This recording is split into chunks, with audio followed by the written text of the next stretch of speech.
Hello everyone, welcome back to our channel One Window and its podcasts. Once again, we are back with some interesting facts, and today we have got Samantha with us from UMBC. Welcome, Samantha. Thank you so much for being on our podcast and accepting our invite on such a short notice. Once again, I welcome to our podcast of One Window here. Yeah, thank you so much for having me. I'm really excited to be visiting the office and getting to share a little bit more about UMBC today. Great. So let's begin our conversation with a very basic question.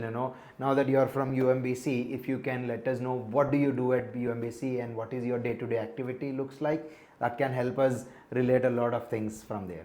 Absolutely. Well, my name is Samantha. I am our Assistant Director of International Recruitment at the University of Maryland, Baltimore County, or to be a little bit more efficient, UMBC is what we go by. And my role in international recruitment is to do outreach to prospective students, to work with partners like we have here at One Window to share about UMBC's available programs and majors, the benefits of studying at UMBC, and how to apply and successfully be admitted. So I'm glad that we're here and able to talk about some of those topics today. So now that you have mentioned that your job involves in speaking with a lot of students, parents and institutions and partners like us, what exactly made you select this role? Oh, that's a great question. I grew up with a public school teacher as a parent. My mother was a public school teacher, so education has always been very important to me. And in university, I really focused on international relations, international studies. So as I was transitioning into a career, I wanted to combine those two values. So I ended up in international education. And I particularly like working in recruitment and admissions because I love connecting with students and families and partners to talk about their goals and dreams of studying in the US, and then being able to help them navigate that process and understand what it takes, and share about the great opportunities they have to make their dreams a reality. In this whole journey of yours, starting in from growing up with a teacher as your mother was a teacher, and now you're also in the same industry of education. In this whole journey, why only UMBC? Oh, that's a great question. I think UMBC is a really special campus. I've worked at other institutions, both in the US and abroad, and I think something that makes UMBC special is just our community on campus. One of our core values is inclusive excellence, and that shows up both inside and outside the classroom. So in the classroom space, our faculty, our students, the staff involved, everyone is very welcoming, very warm, and outside the classroom, we're a very active campus. So students at all levels, our faculty, our staff, there's always something going on campus. And I have felt since I joined the staff, nothing but warmth and welcome. And there's just something really special about the energy on campus. So yeah, the community is what really drew me to UMBC. And then, of course, just our reputation and our academics are at that highest level. We really are in that top tier of academics. So all of that together makes it just a really special campus. So if you were to select a few advantages and let us know what those advantages can be for an international students to be at UMBC and not elsewhere. Yeah, so I'll talk about kind of both of those sides, both academics and then the outside of the social and professional space as well. So on the academic side, students who are considering or choose UMBC can feel really confident that they're getting the highest level of education that you can receive in the US and around the world. We are recognized as a Research 1 or an R1 institution. So our faculty and students are engaged in tens of millions of dollars worth of research every year. When you look at our rankings, we're recognized in the top 15 for most innovative schools. We top 15 for best undergraduate education, which is of particular interest to our bachelor's level students. So our quality of education is really top notch. So anyone considering studying with us can feel really confident that they're going to get that excellent education. And then outside the classroom, there's almost endless opportunities for students to be involved in with our over 250 student clubs and organizations, intramural sports. We have a nationally recognized career center that is known for connecting particularly our international students to service learning opportunities, internships, jobs after they graduate. So there's just so many different ways that students can get involved and feel like they're getting a great value for their education, but also really one-of-a-kind experiences. Nice. So when you mention so many things, of course, when you were mentioning about the academics, I'm sure there will be different majors which the students will be selecting and studying. So how many such majors does the UMBC provide at undergraduate level as well as graduate level? Yeah, so at the undergraduate bachelor's level, we have over 100 different majors and programs across a variety of disciplines. So we are probably most famous and well known for our STEM programs like computer science, information systems, engineering, even biological sciences. But we also have excellent programs in the humanities, in the arts, like theater and music and graphic design. So for bachelor students, there are over 100 different things that they can choose from to really tailor what they want to study. And then at the postgraduate level, the PG level, we have over 80 programs at the master's and doctoral or PhD level. Again, we're most well known for our STEM and IT programs, computer science, data science, engineering, but we also have a variety of programs across many disciplines at the graduate level. So out of this, what are the majors at undergrad and grad level which are mostly preferred by international students?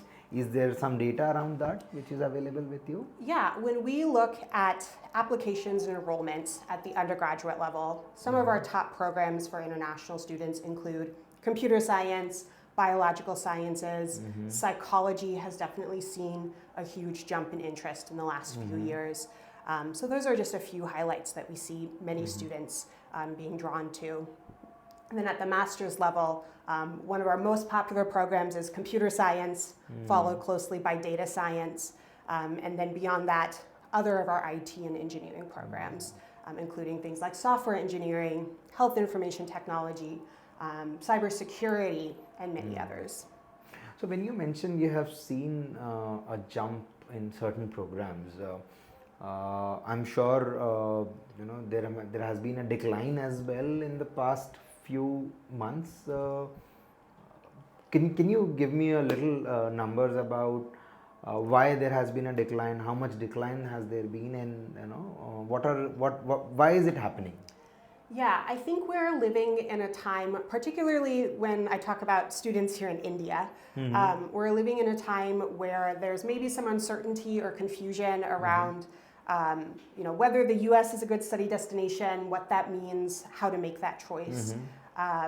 I still think the US is a great study destination. On UMBC's campus, we've actually seen pretty steady enrollment overall.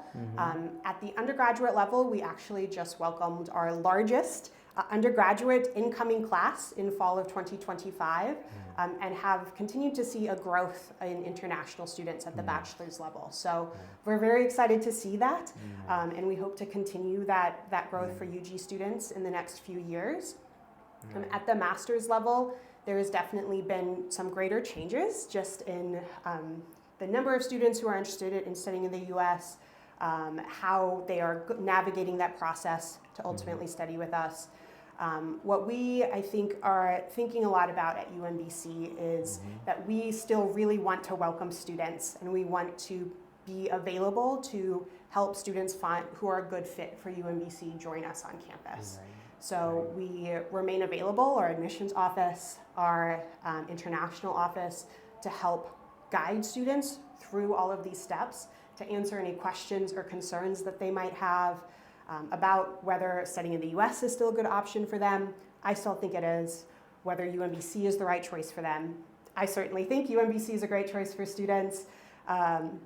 and being available to support students who still want to come. We really want to welcome them. Maryland especially is open for international students. We have support not only from our campus leadership, but also from our state government to really reinforce that Maryland is international students are important to our campus and to Maryland as a whole. So as there are challenges or rumors or perceptions that around maybe the visa policies that have changed or maybe changing, or just interest in studying, students should really think about what their long-term goal is, and how studying in the States or at UMBC may or may not fit into that at this time. Right.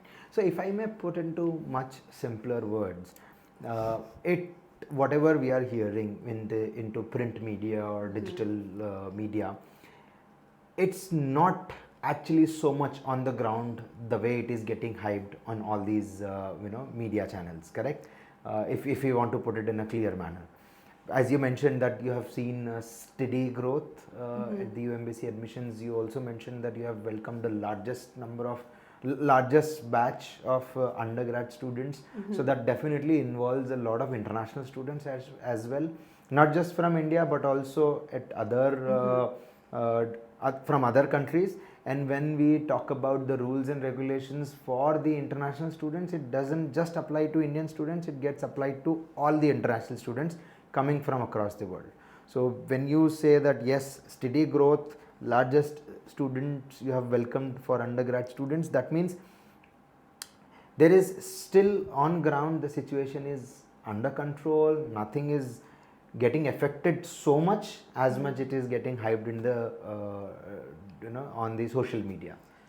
I think I would say that there is always some distance between what you or your families might be reading in the headlines or rumors that you hear from friends or family and what may actually be happening on university campuses.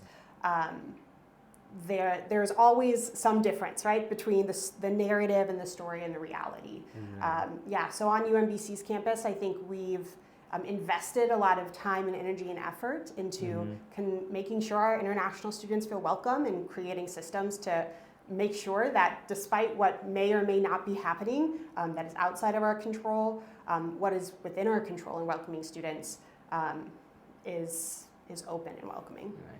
So that is why we run this channel of podcasts where we really want to bring the on-ground reality in front of the students, that what is actually happening than whatever you are hearing from the media channels, because most of the places where we see these news or information which is coming in are some commercial platforms from where we are getting the information from. So everybody is definitely behind number of viewers, type of information which is going on has to be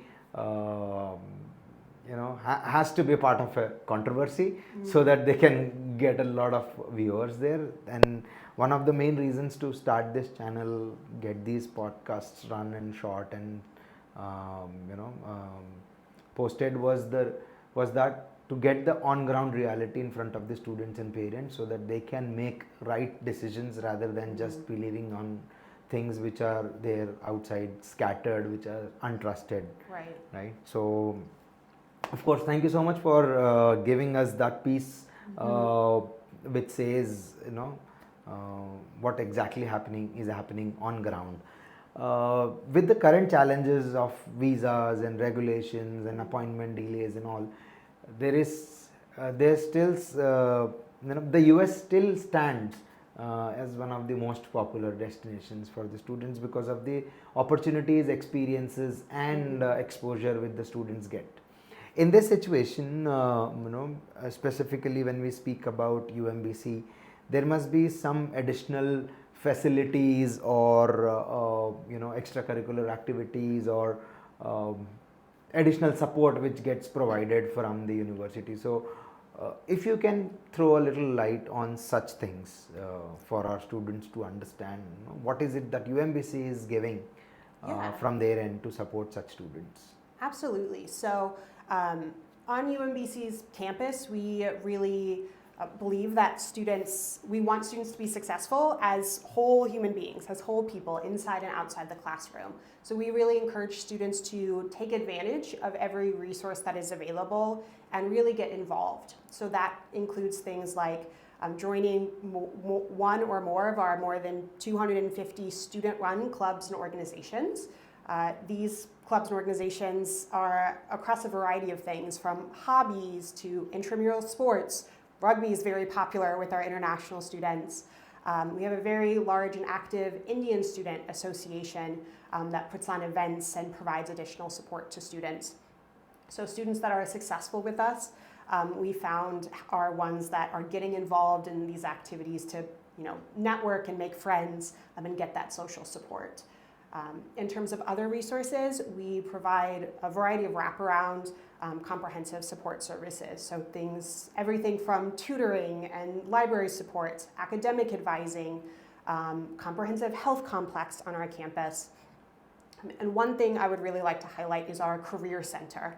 We know that especially our international students who are coming to get a degree have their eyes focused on the future and how will their degree help them find an internship or find a job. And at UMBC, our Career Center has been nationally recognized for providing excellent support to international students as they navigate not only what their dreams are and their career goals, but also figuring out how being on a student visa plays into their opportunities. Right. So our career services team hosts career fairs, welcomes employers to campus for a variety of workshops and seminars throughout the year that students can access to build their network and do their own research and really pinpoint what opportunity is right for their future. Good that you brought this point of internships and jobs, because that is the very important, crucial and most, I would say, undeciphered topic among the students, that what internships will I be able to do? Where can I find internships? What are the ways that I should be prepared to get an internship? So if you can throw a little light upon how the career center can help the students find those type of internships and help the student to be eligible to apply for those internships which the students can get. Yeah. That might be really helpful. Along with that, if you can also mention that who all are eligible to apply for an internship, that will also be really helpful. Yeah, definitely. So often one of the first steps that a student might go through is to make an appointment with the Career Center for some general counseling. So that could be things like thinking about what types of internships you're interested in, or what skills you have and how those might translate to an internship. It also comes with guidance on how to write a resume, right? Some of our students have never written a resume before, or haven't written a resume tailored to maybe U.S. employers that are hiring for internships. That is important. That is very important. Yes, figuring that out, it's really difficult to write a resume. So our counselors in the Career Center work with students every single day to make sure that their resume is, and their skills and their training is well suited and reflects what their long-term goals are. When it comes to securing an internship, students typically do that in the latter part of their degree. So for a bachelor's student, that might be in their third or fourth year. For a master's student, they might be doing that in the summer between their first and second year, or around that time frame. So it does take some time for students to work with the Career Center, to meet with employers, to go through the interview process to secure those internships. So my recommendation is to make an appointment with the Career Center to really get a better sense of what the timeline will be right for you, and then what the recommended next steps are. So that is often maybe attending a career fair. We have two very large career fairs every year where employers come to our campus to advertise what internships are available, sometimes do interviews on the spot, similar types of activities.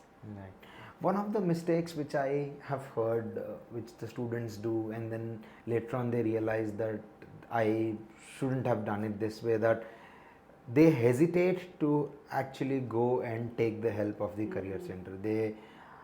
Either they might not know that how the career center can help them, number one. Number two, they might be hesitant to just go and ask for help, because I know for a fact that lot of institutions, almost all the institutions which have a very strong career center, has got all the facilities available, chalked down step by step, that what they should be doing it, how they should be doing it, and how can it be helpful to them. One of the facts which I really like, that the career center has a lot of connections with the alumni of the the alum of the university, with which the connections can be built, and it becomes very easy for the students to actually get their foot in the door, for at least for an interview, or getting their resume sent to the right person in the companies which they are dreaming to work into. So this is one of the mistakes which I have seen that the students do not do. When there is a facility available, it's just for the students to take a step ahead, to understand and think out of the box, that what all they can use it. I shouldn't put it this way, but I would suggest the students that you can exploit all the services available by the career center, right? And that's where you get the returns on the investments which you are doing. Definitely. Right? Yeah, I think especially for the first time a student is going to the career center, it can be you can get nervous. You don't know what questions to ask. You may not know all the services are available, but exactly what you said, the resources are there to help you as a student, and they're free to you. They're paid for by the tuition and fees you're already paying. So absolutely use those services, use every service available to you, and because that is going to give you your best opportunity for your future. Right. I always use this term when I talk to the students, that you should, any student or anybody in all the situations, either you, me, student, or anybody else, they should be able to perform the optimum utilization of the available services. Yes. Right. So if they are able to do that, you have everything within your reach. You don't have to complain, or you don't have to wait until somebody holds your hand and takes you there, right? You just have to ask. Who knows whether it is available or not? Absolutely. If you're not asking, you're anyways not getting it. But by asking, there is always a chance that it is available for you to make use of, right? So I think that is one of the best ways for one of the any of the students to set their career in a foreign university and after their after their studies. Let's talk about full-time jobs. As you mentioned, there are career fairs happen. There are 2 major career fairs happen every year, which the students can participate, get a chance to give on-spot interview, or they can just get shortlisted and go on to the company's office and then give the interview there. What percentage of the students get the job within first 3 months of their course completion? Do you have any such data available which you can share with us? Absolutely, yeah. At UMBC, over 90% of our students at both the bachelor's and the graduate level are employed or pursuing further education within 6 months of graduation.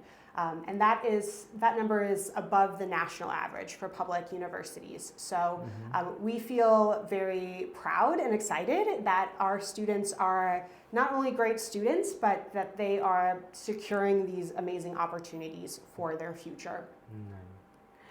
I've heard from a lot of news channels and on headlines that the tech industry is getting slowed down in the US. But I personally believe, even though these are the headlines which are coming up, but within the tech industry, jobs which are related to AI, jobs which are related to cybersecurity, data science, data analytics and all, they are booming right now. So what is your say on this, and how are the students of UMBC performing in these fields of AI, cybersecurity and data science? Yeah, I think it's undeniable that the tech sector in the US and even across the world has seen shifts and changes over the last few years. But what we've seen at UMBC for our students is that they are still very successful at securing positions that not only are an internship or a job, but that are also jobs that match what their skills and long-term career goals are. There maybe is different. So a couple of years ago, maybe our students had multiple job offers to choose from as they were getting ready to graduate. And now they might not have as many offers, but they are still securing great positions with good salaries. So one of the benefits of UMBC particularly, and why I think our students have seen a lot of success, is just our location. The Baltimore, Washington, D.C., what we call corridor, or the area around us, is a hotspot for the tech industry, including things like cybersecurity, even biotechnology, data science. So yeah, our students have continued to be very successful in finding those positions. And it's impossible to know what will happen in the future, but we're very optimistic that we are preparing students in the classroom to be successful as professionals, no matter what the future brings, and that we're optimistic that they will continue to be successful for future intakes and classes. For any student to actually secure these jobs, utilize all the facilities which the university is providing, get an admission into the university, what matters a lot is the timeline of the application. So how do you define an ideal timeline for a student to make an application to UMBC? I always recommend that all students plan or start to make a plan for their entire application journey 12 to 18 months before they will enroll in classes. And that includes both the time to make a list of schools you're applying to, submit those applications, go through the student visa process. It does take some time. There are quite a few steps there. So my general recommendation is that students start planning for that about a year in advance. And that applies for both undergrad and master students? I would say my recommendation, yes, is the same for both undergrad and master students. Sometimes we see master students do a little bit of a shorter timeline and are still very successful, but it is always better to give yourself more time to reduce your stress. Rather than try and do it in a shorter time, you'll just feel more stress. And will it be right to say that if they give a little extra time for making these applications, there is a high possibility that you get the best admission, also the possibility of getting the scholarships from whichever school, not just UMBC but other schools as well. So as an international recruitment expert, do you recommend the students to be before their actual timeline so that they can secure the admissions and the scholarships as well? Absolutely, yeah. I think students, I always say the earlier you apply, more than likely the earlier you're going to get an admissions decision. You're going to have the best opportunities available to you, both in terms of perhaps scholarships, but also just when deadlines can vary by institution. So yeah, earlier is always better. Right, correct. So according to you, what a perfect application can be? I'll give you an example. A perfect application will it be a full application filled up properly with recommendation letters, SOPs, and also according to you, what is the perfect application? Yeah, I think what we always like to see is complete applications. One of the biggest mistakes I see students make is when they submit their application, something is missing. Maybe they haven't submitted a transcript, or they haven't included an activities list as an undergraduate student, which is recommended.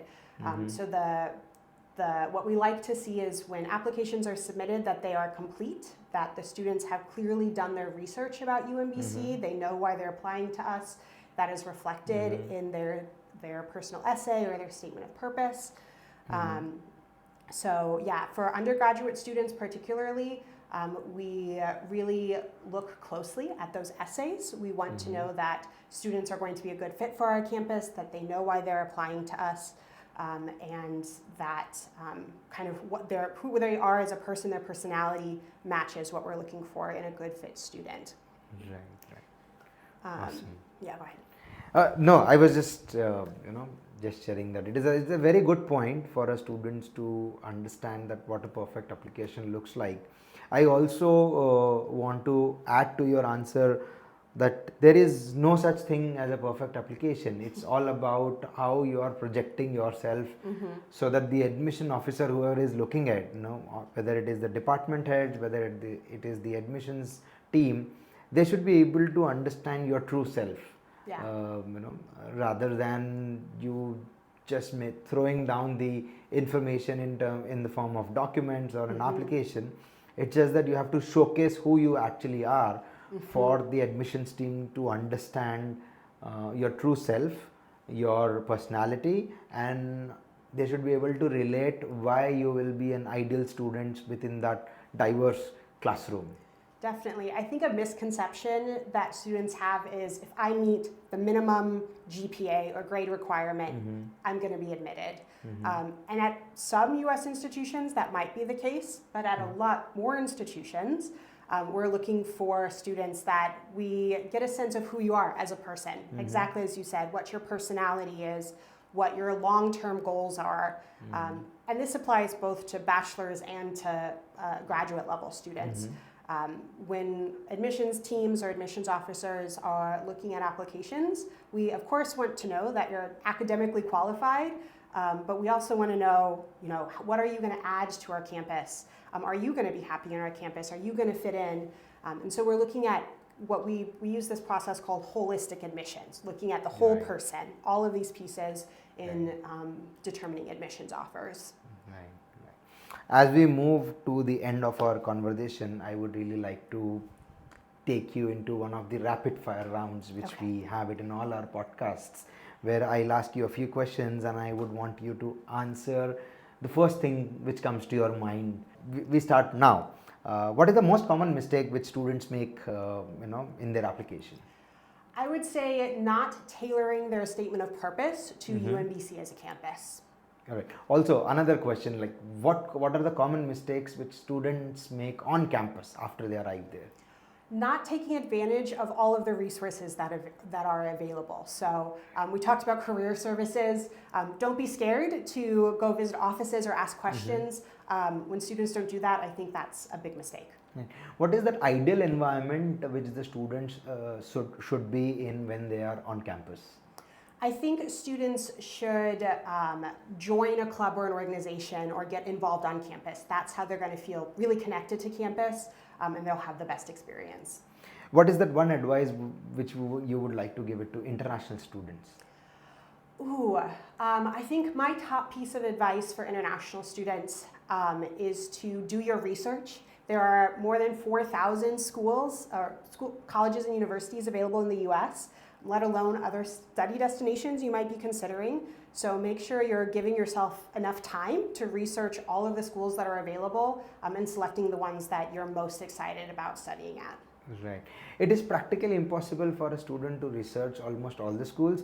So would it be right to add that do your research in also selecting the right student advisor whom you are going with, so that you know who is guiding you, whether they have done the proper research for you or not? Yeah, I think that can be a great tip. There are so many schools to choose from. So asking the right questions, seeking out help, utilizing the resources like One Window that is available can help make that process a lot easier. Sure, absolutely. What is that famous spot on the university campus which you think every student at UMBC should be exploring? I think one of the most popular spots on campus is what we call the Commons. It's our student center. It includes a lot of our dining facilities, a game room that is really popular with students. It's one of my favorite places to go on campus and just hang out or see or talk to people. So I'd say, the Commons. Right. Which is that one most famous cafe or a restaurant around the campus?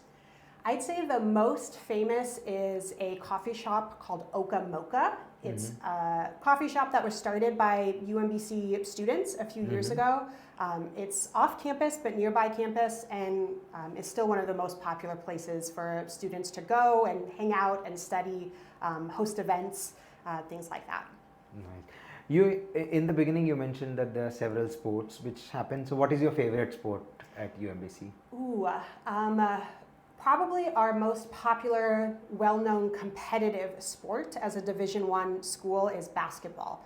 I love a basketball game, and definitely visiting or viewing a basketball game is a great experience to have as a student on campus. Right. So my last question is, what are those 3 things which a student should experience when at UMBC?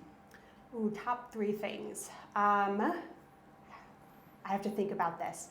I would say going to a sporting event, whether that be basketball, like I recommended, or one of our other sports that are available. Of course, I think you should come to one of our international events held by our international office. We hold a monthly coffee hour. I would love to see future students at one of those. And then I think our Welcome Week events. For the first week of every semester, there are many, many events happening on campus every single day. It's a great way to connect to a lot of the resources, the student organizations. It's a great way to start off the semester. So definitely check out Welcome Week, which we call Welcome Retrievers. Nice. What are those final words which you want to tell to our future international students who are looking to come to US and especially to UMBC for their higher education? Yeah, I would say UMBC is a very well-regarded public institution in the US. If you are interested in studying at a university that has very strong STEM programs, that has affordable tuition costs, a very good value education, with a really active, welcome, inclusive campus community, we might be a good choice for you. So I encourage you to submit your application for an upcoming intake, and I look forward to reviewing your application files. Thank you so much, Samantha. Thank you so much for giving your time and such valuable information for our students. Once again, thank you so much for joining us in this podcast. We will be back with many more such interesting podcasts. Thank you and have a great day.